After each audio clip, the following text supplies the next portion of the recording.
नमस्कार दोस्तों, बृहस्पति देव की जय हो। बृहस्पति भगवान आप सब पे कृपा बनाए रखे। दोस्तों आज केला हमने घर में, ये मंदिर में कहाँ लगाते हैं आपको मैं विस्तार से बताती हूँ। दोस्तों ये में केले का पेड़ है, बहुत बड़ा है। केले का जड़, पत्ते, तने, फल, फूल सब काम आते हैं। दोस्तों ये पत्ता कई शहरों में खाना खाने के भी काम आता है।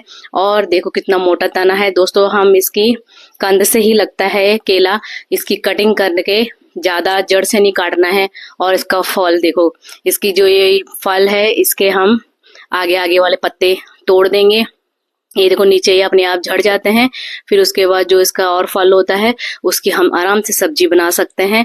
और जो केले रह जाते हैं फिर हम उसकी सब्जी बना सकते हैं, चिप्स तल के बना सकते हैं और उसको हम खा भी सकते हैं। बृहस्पति देव को वीरवार को ये फल चढ़ता भी है। और दोस्तों लोग बंदरों को भी दान करते हैं, इसलिए ज्यादातर केला पूरे साल भर ये केले बिकते हैं और पूरा साल भर केला फल देता ही रहता है।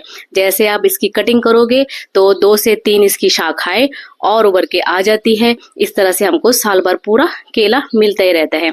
हम इसकी जड़ में बृहस्पतिवार की पूजा करते हैं, घी का दीपक जलाते हैं और इसमें दली चने की दाल डालते हैं। पत्ता देखो दोस्तों, ऐसा लग रहा है जैसे कोई महिला की चोटी होंगी, इतनी मुलायम और शानदार इसके पत्ते होते हैं। लंबे लंबे इनके काफी पत्ते होते दोस्तों। ये देखो इसमें एक चिपचिपा पदार्थ, जब हम कटिंग भी करेंगे इस तरह से इसका चिपचिपा गोंद की तरह इसका पदार्थ निकलता है और साइडों में कई बार किनारे किनारे भी लगा रहता है। इस तरह से हम इसको तोड़ेंगे तो नया शाखा पौधा अच्छा निकलेगा और बिल्कुल हरा हरा ग्रीन दिखाई देगा। इस तरह से मैं आपको दिखा रही हूँ। बहुत सुंदर कोमल प्लेन बिल्कुल मुलायम त्वचा की तरह इनके ये तने होते हैं। दोस्तों बहुत सुंदर केले का पेड़ है। हर बृहस्पतिवार को आपको दली चने डालने चाहिए। ये 2 दाल है, 2 प्रकार की। ये हरड़ की दाल है, ये भी येलो कलर की। दोस्तों इसको नहीं चढ़ाना है भगवान को।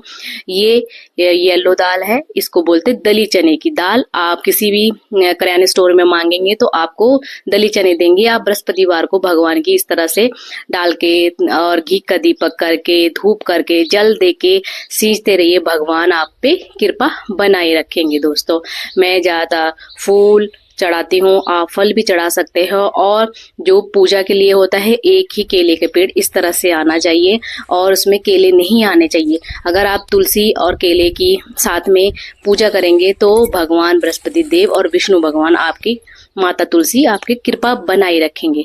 ये देखो दोस्तों, इस तरह से मैं घी का दीपक लगाती हूँ, पूजा आरती करती हूँ। आप भी इस तरह से पूजा आरती करिए, दोनों भगवान के साथ में पूजा आरती हो जाती है और मनोकामना मांग लीजिए। भगवान बृहस्पति देव आपकी जरूर पूजा स्वीकार करेंगे। और मैं इस तरह से अपने घर में ही फूल लगे हुए हैं दोस्तों, गुड़हल का फूल है, इस तरह से मैं भगवान के चढ़ा देती हूँ। पूजा मेरी संपन्न हो गई है। और केला देखो दोस्तों, मेरे काफी भरा हुआ है पेड़, आगे से पीछे से इधर से पूरे केले ही केले इसमें दे रखे। थोड़ा पकने का हम इंतजार करेंगे। शाखा भी देखो कितनी सारी फूट रखी है। बीच बीच में जैसे हम काटते रहते हैं इस तरह से शाखाएं भी आती रहती है और पूरा साल भर ये फल देता रहता है। इस तरह से आप दोस्तों ज्यादातर पीछे की तरफ ही केले का पौधा लगाना चाहिए। और केले का पौधा बहुत पूजनीय होता है। जैसे बरगद को, पीपल को, तुलसी को हम पूजा करते हैं, वैसे ही बृहस्पतिवार को हम केले की पूजा करते हैं। दोस्तों दान धर्म का तो बहुत हमारे हिंदुओं में महत्व होता है। इस तरह से हम हर चीज का पूजा बहुत मान्यता है हमारे इस धर्म में। और बृहस्पतिवार को ज्यादातर लोग हल्दी डाल के भी पूजा करते हैं और हल्दी से स्नान करते हैं। और केले का हम दान भी करते हैं। दोस्तों केले का पौधा आपके हर घर में आपके पास प्लांट होना ही चाहिए। और जिसका बृहस्पति बहुत कमजोर हो दोस्तों, आपको ये केले का पौधा लगाए और बृहस्पतिवार को पीले कपड़े वस्त्र पहन के और पूजा जरूर करे दोस्तों। और केले का फल हमारे घर में बहुत शुभ होता है, इसलिए दोस्तों हम बृहस्पतिवार को विष्णु भगवान जी का समर्पित होता है। और विष्णु भगवान जी आप पे सब पे कृपा बनाए रखे। दोस्तों केले का पौधे में बहुत ही अच्छे गुण होते हैं। केले में जैसे पोटाशियम, मैग्नीशियम और कैल्शियम, जिसको वीकनेस हो उसको दूध में डाल के इसकी मिक्सी में करके हम milk shake, cake, banana shake बना सकते हैं। और तंदुरुस्त हो सकते हैं। जिसको ज़्यादातर पेट वगैरह खराब रहता है तो सुबह सुबह आप केले खाइए और आपका पेट बिल्कुल अच्छा ठीक तंदुरुस्त हो जाएगा। ज़्यादातर हम व्रत रखते हैं तो केले पूरा साल भर मिलते हैं तो हम केले लेके आते हैं। सबको केले बहुत पसंद है, बच्चों को भी ज़्यादातर बहुत पसंद होते हैं। इसलिए मैंने केले का एक पौधा पूजा करने के लिए रखा है और बाकी हम ये बाहर पौधे लगा रखे हैं ढेर सारे, क्योंकि घर में इतने पौधे मैं